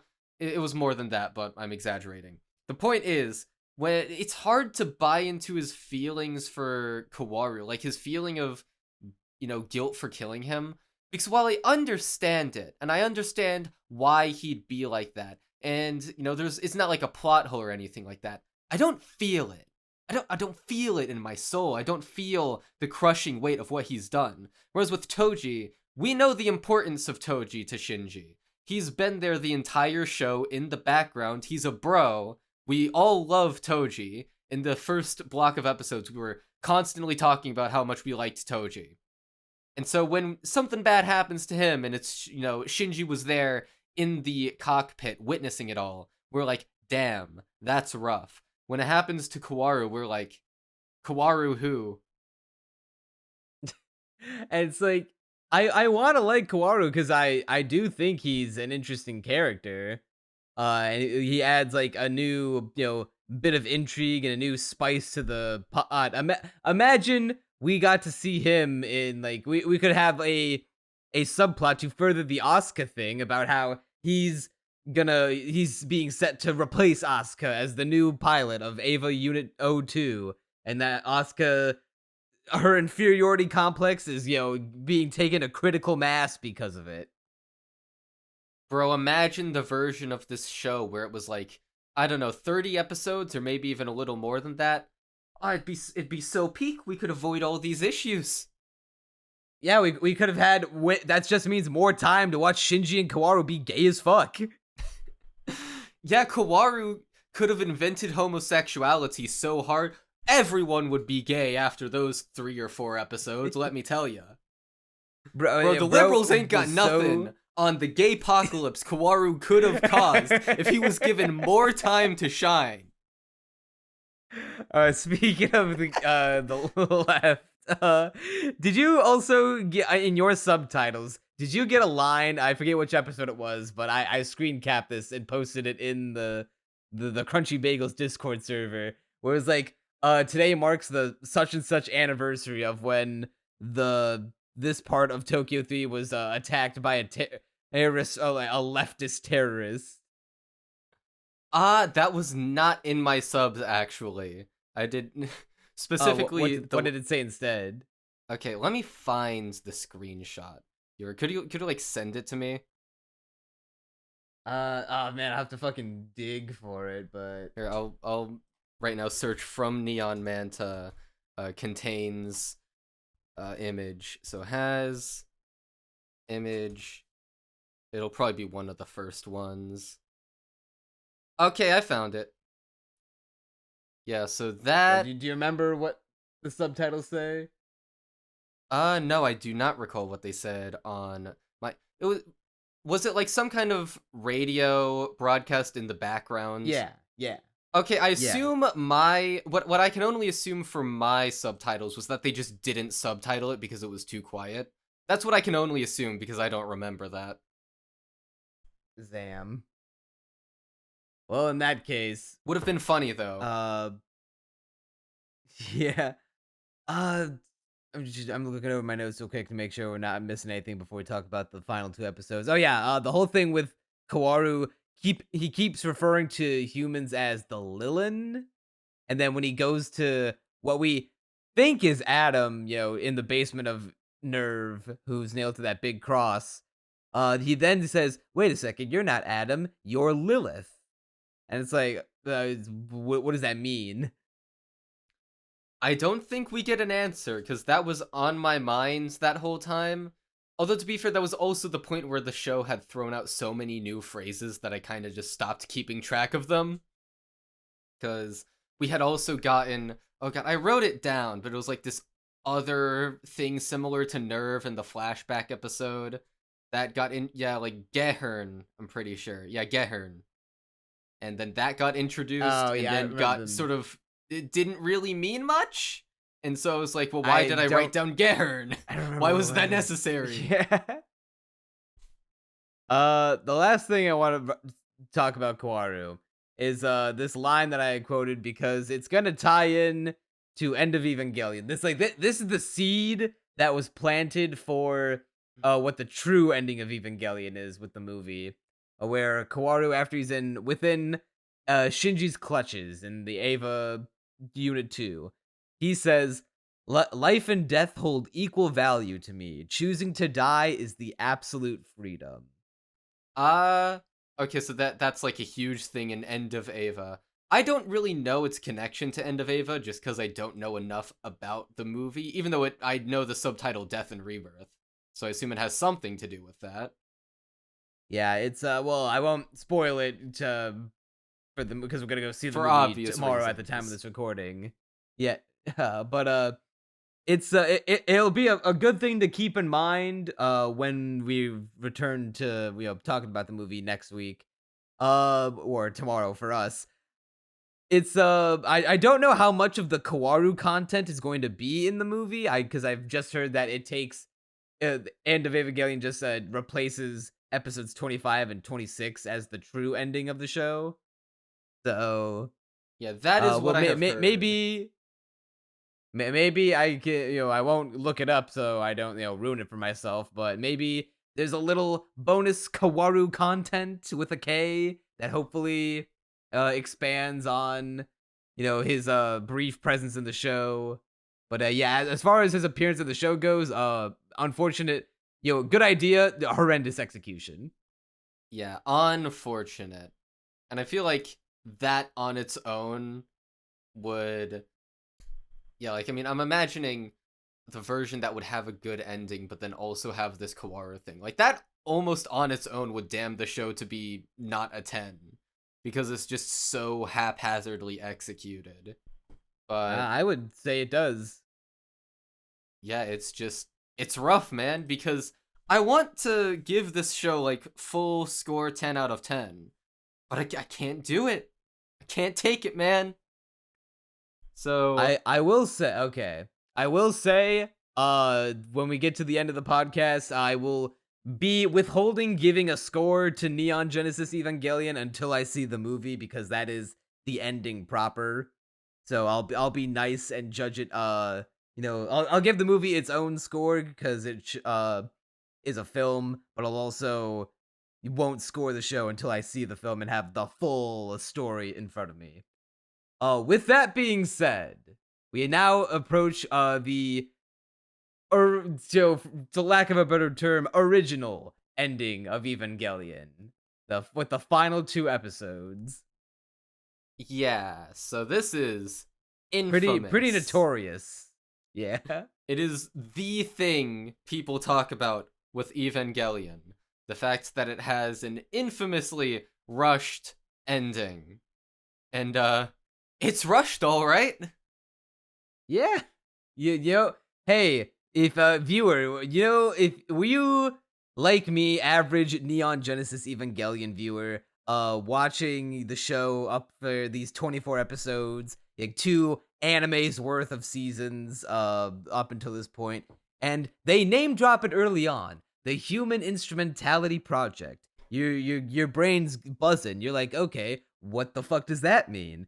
They say like as early as what, episode 2, and they have these like goons who are like above the United Nations, the secret shadow government with Gendo involved, trying to be like, okay, we gotta deal with these angels so we can get to the true goal of Nerve. And this whole time you're thinking, what could that project possibly be when these giant fighting robots with all fighting these monsters are already like so weird, out there, and experimental that they're powered by children and they had to be piloted by their like, emotional connections. Like, what could be crazier than that? If you were hoping for a reveal with fanfare and gravitas, boy howdy, are you in for a disappointment? So, the thing that gets me about these final 2 episodes is that I always assumed going into the show that there would at least be like a clean transition. And alright, so my idea of what happens, and this is kind of how it happens in the show, but like worse than what I was imagining, where I was like, okay, in episode 24, we'll get like a scene of the apocalypse and things are over, and then we like transition from the end of the world to this sort of trippy mindfuck stuff, and it's like sort of a seamless transition where, you know, what else is there to do at the very end of the world but think about how we got here. That sort of thing. And it's similar in the sense that now that okay, so the world does end. The Gendo Ikari gets his way, and the Human Instrumentality Project, everyone just sort of gets raptured. Everyone just kind of dies, and their souls come together in order to... The way it's described is everyone's souls sort of have these imperfections, these holes in them that can only be filled by other souls. And so, by everyone's souls coming together at the very end of the world, we can finally, at long last, complete each other and be whole. And everyone will be together, dead, but I mean, kinda happily ever after, if in a very messed up sense. This sucks. This is fucking awful. I hate these episodes. I wouldn't say I hate them. It's difficult.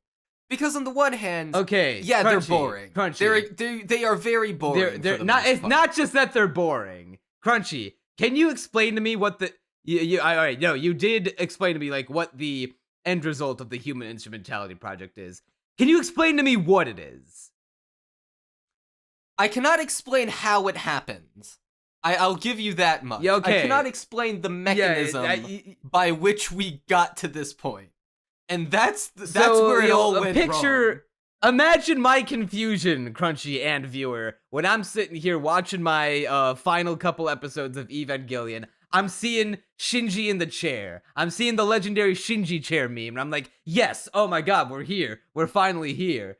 And then we see, Gendo's like, all right, I've done it, boys. I've flicked the big cartoonish, oversized Human Instrumentality Project light switch on the wall from off to on.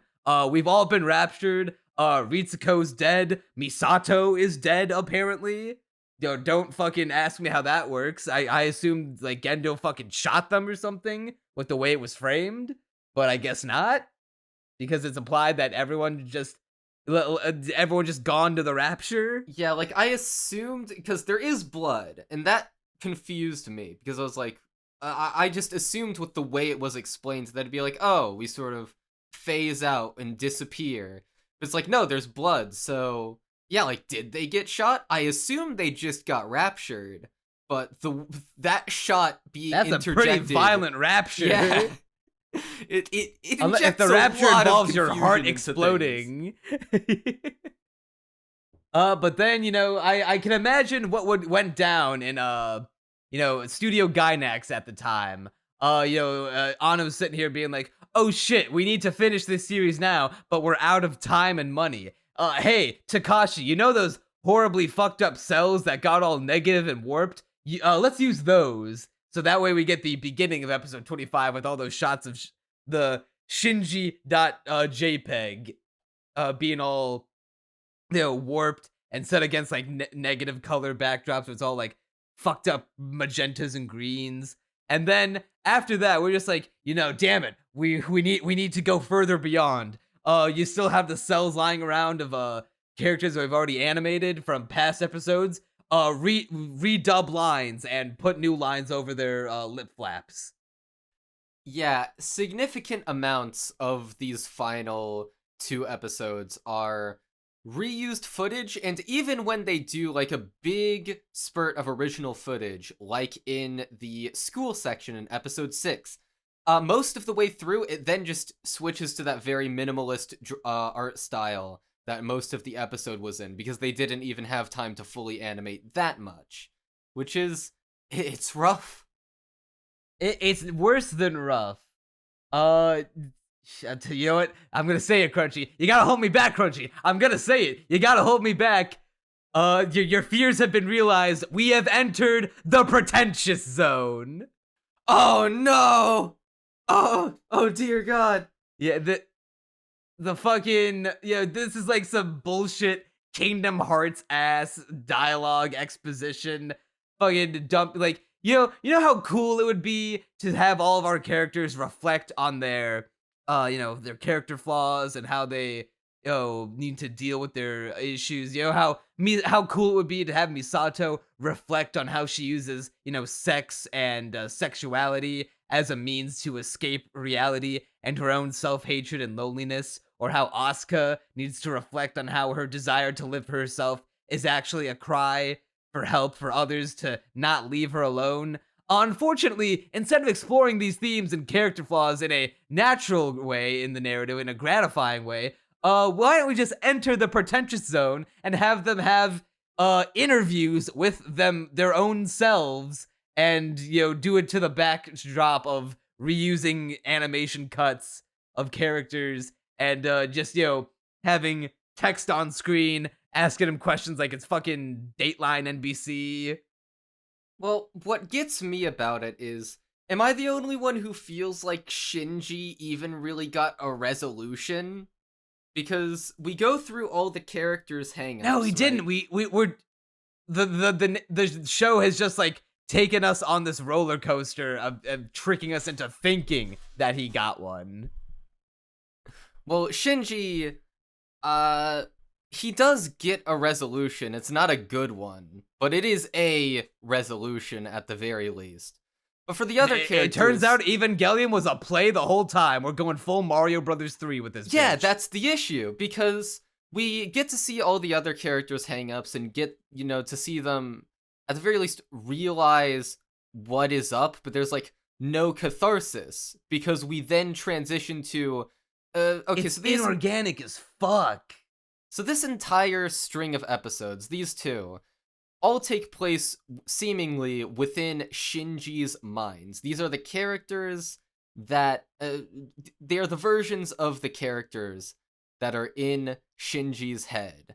And the reason why I've come to this conclusion, we see Misato speculating about herself or whatever, and then it just cuts to, oh yeah, and by the way, Shinji is watching this from a play. And so all this introspection on Misato's end, I can only assume is like Shinji's conception of her to some degree. I'm not entirely clear on it, but that's my assumption. You understand what I mean when I say we're entering Kingdom Hearts level of bullshit and being like, oh, this is the heart that exists inside Asuka's heart that exists inside my heart. See, I enjoy the idea that these like the actual ideas these episodes are playing with are interesting. They are just conveyed very, very poorly. And like the idea of, oh, everyone has like a conception of everyone else inside their own head, and none of those ideas are necessarily, like everyone just has this different version of reality within themselves that they perceive. And that is an interesting thought, and we can delve into it in ways like, oh, okay, well, how are we ever supposed to truly connect with each other? Because the perception of other people that you have in your head will by default not be entirely accurate, because you can't access their thoughts, and hell, your perception of yourself isn't even accurate because, like, you can straight up lie to yourself. People lie to themselves about themselves all the time. And so your understanding of yourself is inherently flawed. These are all very interesting philosophical concepts about the nature of ourself and how we understand other people. And you can raise the question, like, yeah, how do you connect with other people? And how do you understand yourself given these inherent limitations?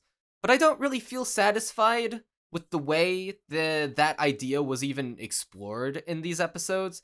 You can call even because we didn't earn it. We were just thrust here with no warning. Like, no transition. It was just, we you didn't lube us up. You just jammed the big Fuda dildo straight into our buttholes. Yeah, and I have so many mixed feelings about these episodes, because I don't think I hate them with the fervor that you do. I think they're just kinda not good at all. Whereas you seem to be like destroy I'm them most upset at all that costs. I like the ideas that they're playing with. I like the concept of, it's impossible for, no matter how much you know a person, or you think you know a person, or even love a person, like, you could literally marry a woman, for our case, in this case, like, you could find the love of your life and marry her and spend a majority of your life, like 50 years. You could spend half your entire lifetime married to a person, but you will never 100% know them. You can know them, like, better than anyone else on the planet, but you'll never have perfect 100% understanding, because it is impossible unless you are a literal mind reader, which, people are not. So you can't understand what people are thinking all the time. So you can't 100% relate to them. So I like the idea of how the Human Instrumentality Project, by allowing everyone to share one heart, one mind, one soul, it allows, the individuals within to, gaze upon them and, come to terms with their flaws, and how you can expose them to everyone else. And now, for the first time ever, you can understand someone, and everyone can help point out, like, the ways you can understand them. But, like, this is just, like, such a fucking stupid way. It feels like so far removed from everything that's gone on in the show to this point. It kind of just feels like, okay, I need to wrap up all of my characters' arcs, but we've run out of time to do so in a, natural, gratifying way. So what's, like, the most pretentious, boring,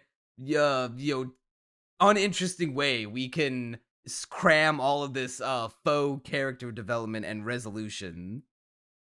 And this is it. This is it, Chief. Yeah, I guess I can't muster up the hatred that you have, just because it is kind of interesting to watch.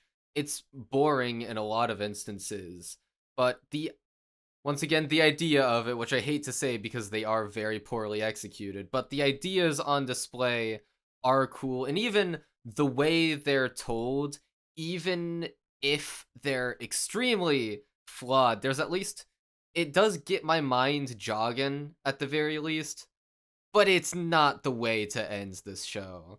Like, I think it's very telling that all the imagery I had in my head going into this show of what the third impact would look like, well, we didn't even really get the third impact in this show, did we? I assumed we did going into it, and that we'd then transition to Mind's hellscape.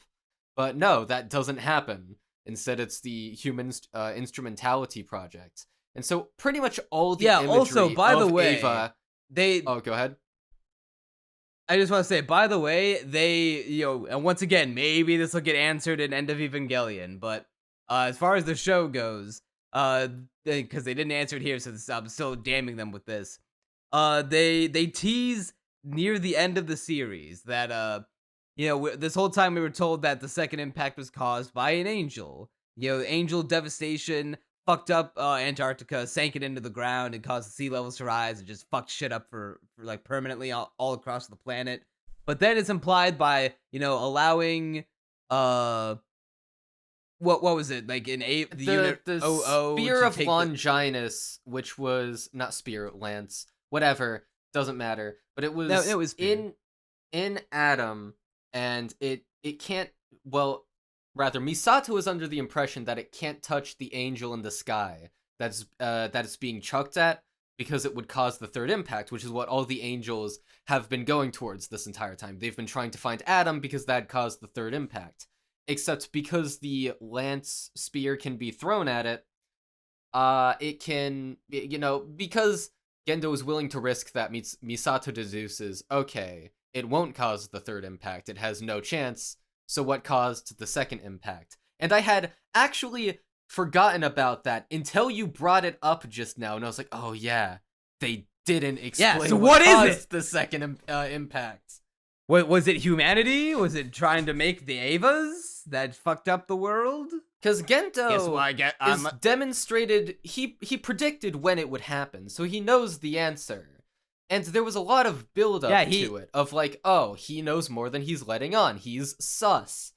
But, like, what is it? What does he know? And I guess we'll never know until the movie tomorrow. Yeah, oh god, we'll have to wait a total of 24 hours. How could this be? Even less than at this point, because it's yeah, midnight where I am and 11 where you are. Yeah, I'll be seeing the movie at like 6 p.m. So, yeah, more like 18 hours.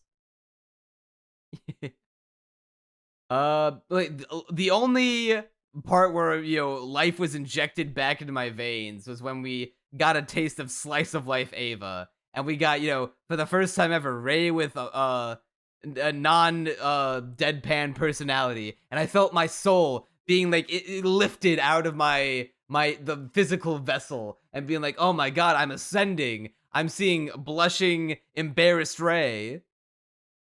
Life has meaning once again. That sequence was, admittedly, very, very I have cute. in all caps in my notes, Toast Ray, we're so back, boys. Toast Ray. And maybe I don't know what that says about me, that like, the part where they just showed us, oh look, here's Eva. If it were like, a more of a bog standard, like more like all the other kinds of anime that I like the most out of these ending 2 episodes. But I don't know, I can't help it when you fucking force feed me bullshit, inorganic, pretentious exposition for 2 episodes. Of course I'm gonna see something cute and something with energy and something fun and be like, ooh, yes, I am positively disposed to liking this. For whatever reason, whenever I saw that scene, all that played through my head was the equivalent scene at the beginning of Nichijou, where Nano bumps into the random person and then, like, the equivalent of an atomic bomb goes off completely out of nowhere. And I'm like, oh, that's the scene that Nichijou was probably parodying when they were doing that. Or I guess that and other scenes like it. Because Eva is also parodying Shinji's anime warning here. wood, obviously a foreshadowing to what's going to happen in the movie. Another legendary scene. Yeah, and then when they take it away from us at the last second again, like they couldn't let that just like be the cop out ending to the show. How fucking dare they rob us of adorable slice of life Eva and then return us to the pretentious zone while hitting us with a beautiful slow version of Cruel Angel's Thesis. Like, don't, like, fuck off. Like, don't pretend like this is, your real ending. Don't pretend like this is gratifying. Don't pretend like this is Shinji's triumphant moment. hit us with the fucking omedetou. But they said congratulations. How can it not be a triumphant ending? Thank you, They all everyone. clapped. Yeah, that was Even me. I Gendo clapped. Yeah, he said, "Well done, son." By the Yeah, way, 'cause that's okay, definitely what something Gendo would do. This stood out to me. Why did it say "thank you, father" at the very end? What is there to thank Gendo for? That I jumped out honestly at me. thought I didn't have enough time to look into this, but I thought that either that was Shinji's point of view or maybe that was Anno's point of view, and he was talking to That's his what father. I thought, but he should have disambiguated that if that is the case. Because in context, it feels like it could, because this entire string of episodes has been flashing text at us. Yeah, the idea of Shinji thanking his dad for kickstarting the Rapture in any way, shape, or form fills me with righteous indignation and fury, the likes of which cannot be fathomed by man. Yeah, it's just, it's off in a lot of ways. It missed the mark. Yeah, final note, End of Evangelion, save us. You know Because what? if End of Evangelion didn't exist, I would write this off as one of the worst endings in all of anime. So, oh god, I was gonna say something, then I immediately lost it. Fuck. Because imagine if End of Evangelion didn't exist and this was the ending to the 24 episodes of peak that we had gotten before. Well, you say 24 episodes of peak. It was a little less than that, but you know. Semantics, whatever. But yeah, what I was going to say was I still do have hope in End of Evangelion being the masterpiece that everyone says it is. Which, by the way, I'm flashing back now to the tweet where Shafe said that the original ending was even better. Was better than End of Eva. That was like his one serious opinion about Eva so far. And I'm like, God, I hope that isn't true. I dearly hope. After we watch End of Evangelion, and then I compare that ending to, well, I'll spoil that I know how End of Evangelion ends, and I can already tell you that it's way, in my opinion at least, definitely 1,000 times better than the fucking show. So at this point, I think I'm just subscribing myself to the notion that I'm never trusting Shafe's anime opinions. Bro has consistently missed the mark. Broad strokes of End of Eva, but I do not know exactly how it ends. I'm mostly the same. Yeah, so I guess with that, we can do closing thoughts and then wrap her up, because we've been going on for nearly 2 hours. Yeah, well, this one was 10 episodes worth of content. We had to talk about the ending, so it was a dense boy, but I feel like it was necessary.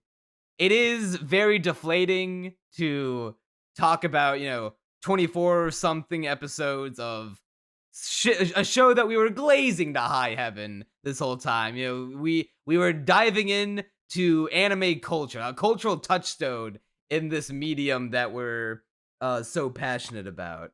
That we started this podcast over, you are kickstarting a career over, and so it's like we're digging up, like we're tracing back our ancestral roots in a sense, and to see how far we soared, how far we flied, only to like see it come crashing down like this, it kind of gets my blood boiling a little. Yeah, I do not blame you.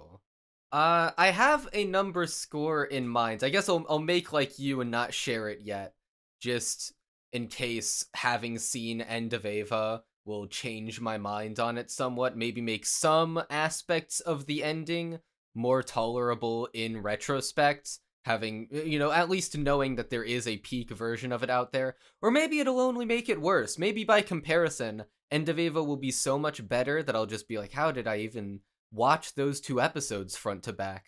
How did I manage it? I don't know if this is like 100% thing, because like we said before, we don't know. We know some broad strokes that happen, but not too many of the specifics. I remember that there's a line in these last couple episodes, I think 26 in particular, where after Shinji is done with the whole school thing, the slice of life bit, I think there's a line where he remarks about how there are different versions of him and like his perception of the world across like all of space-time, I guess. So I guess you could call this like multiverse Evangelion, and like that was just one way it could have ended, and then End of Evangelion is like the way that like maybe we'll call reference to it, but the End of Evangelion is going to be, the definitive end. Yeah, so with that, I don't really have much else to say, I don't think. Yeah, Eva Month is almost to a close. You be sure to tune in next week, where we're going to be talking about the End of Evangelion. And unfortunately, with the way that the schedule lined up, we'll miss talking about it as it's in theaters, because it's a very limited engagement by G Kids. But I did see it trending on Twitter when the movie started playing, and I'm always glad. Will always be forever grateful to G Kids, who are far and away the best company working in localizing and bringing anime from Japan to the West here. They're like the good ones. They're like what Crunchyroll likes to circle jerk about doing, but genuinely. Yeah, I mean, we'll finally be able to watch it in the definitive experience as opposed to just on our monitor, as we all have as anime fans for so long. We'll get the true seizure-inducing experience in the black box room, like God intended. Perfect. And I'm actually checking the runtime of the movie right now. It's only 87 minutes, so not even that long. Yeah, it's hopefully it we'll end it off with saying, be sure to tune in. We're gonna be talking about it next week on the last Felice Waves of Eva Month. So get excited for that. I guess that brings us to the end of the podcast. If you enjoyed it, let us know down in the comments what you think of the show and what we should cover in the future. Make sure to subscribe to the channel so you don't miss a new episode. Subscribe to Crunchy's channel. Check out our socials, all linked in the description below. That'll do her for this episode of Castaway Anime. I'm Neon Manta. And I'm Crunchy Bagels. And you'll see us next time.